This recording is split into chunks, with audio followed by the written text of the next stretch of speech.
آپ بھی عید پر سینے میں جلن، پیٹ کے بھاریپن اور بدہضمی کا شکار ہو جاتے ہیں تو یہ ویڈیو آپ کے لیے ہے۔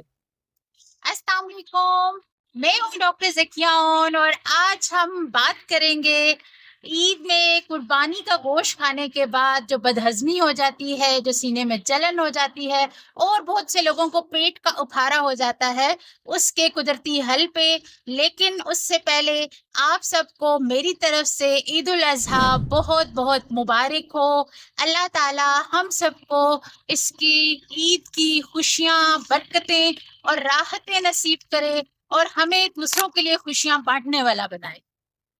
تو چلتے ہیں اپنے اصل ٹاپک کی طرف اور بات کرتے ہیں کہ کون کون سے ایسے طریقے ہیں کہ جن کے تھرو ہم عید پر بدہضمی اور اس طرح کی چیزوں سے بچ سکتے ہیں۔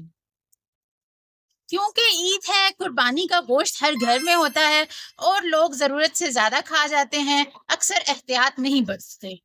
تو اس میں جو سب سے پہلی چیز ہے جو ہم استعمال کر سکتے ہیں وہ ہے ادرک والی چائے۔ یعنی کہ ادرک کے چھوٹے چھوٹے ٹکڑے کر کے آپ 1 کپ پانی میں اس کو ابال لیں اور کھانے کے بعد اس پانی کو استعمال کریں۔ اس پانی سے جو ہے آپ کو جو بدہضمی ہے اور جو کھٹے ڈکار ہیں اس کا بہت زیادہ فائدہ ملے گا۔ دوسری چیز ہے لیمو والا پانی، یعنی کہ لیمن واٹر۔ یہ ویسے بھی بہت اچھا ہوتا ہے گرمی میں کیونکہ اس سے آپ کی باڈی کی نمکیات پوری ہوتی ہیں۔ اس کے علاوہ لیمو کا جو پانی ہے اس سے آپ کو کیا ہوگا کہ بدہضمی نہیں ہوگی اور یہ آپ کو گوشت کھانے کے بعد اس کی ڈائجیشن میں ہیلپ کرے گا۔ تیسری چیز ہے ہمارے پاس پودینے کی چٹنی اور پودینے کا کہوہ۔ تو کوشش کریں کہ عید پہ جب آپ گوشت کھائیں تو اس کے ساتھ پودینے کا استعمال ضرور کریں کیونکہ منٹ بہت اچھا ہوتا ہے ڈائجیشن کے لیے بھی اور اس کے علاوہ بھی اس کے بہت سے فائدے ہیں۔ چوتھی چیز ہے ہلدی والا دودھ، یعنی کہ آپ رات کو سونے سے پہلے 1 گلاس دودھ میں آدھی چمچ ہلدی کو ڈال کر اس کو استعمال کریں۔ ہلدی کیا کرتی ہے کہ جسم سے سوزش کو کم کرتی ہے۔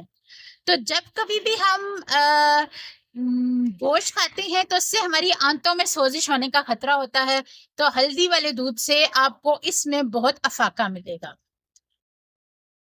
پانچویں چیز ہے زیرہ واٹر، یعنی کہ زیرے کو آپ پانی میں ابال بھی سکتے ہیں اور اگر آپ زیرے کو پانی کے اندر بھگو کے بھی رکھ دیں رات کو تو صبح اس پانی کو استعمال کریں، وہ بھی بہت اچھا ہے۔ دونوں صورتوں میں یہ آپ کے پیٹ کا جو افارا ہے اس کو ختم کرے گا اور اس کے ساتھ ساتھ آپ کو جو ڈائجیشن ہے اس کو بہتر کرے گا۔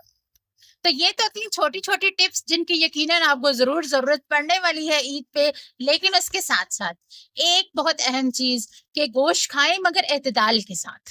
بہت زیادہ کسی بھی چیز کا استعمال، کسی بھی چیز کی زیادتی ہماری صحت کے لیے نقصان دہ ہو سکتی ہے، کیونکہ جو دل کے مریض ہیں، جو بلڈ پریشر کے مریض ہیں، جو کولیسٹرول کے پیشنٹس ہیں، جو ڈائبٹیز کے پیشنٹس ہیں، ان کے لیے ایک دم سے بہت زیادہ گوشت کھانا خطرناک ہو سکتا ہے۔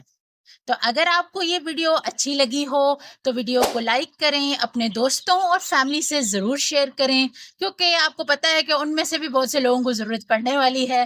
اور اگر آپ میرے چینل پر نئے ہیں تو اس کو سبسکرائب ضرور کر لیجئے گا۔ میری طرف سے آپ سب کو ایک بار پھر عید مبارک، بہت شکریہ، اپنا خیال رکھیے گا، اللہ حافظ۔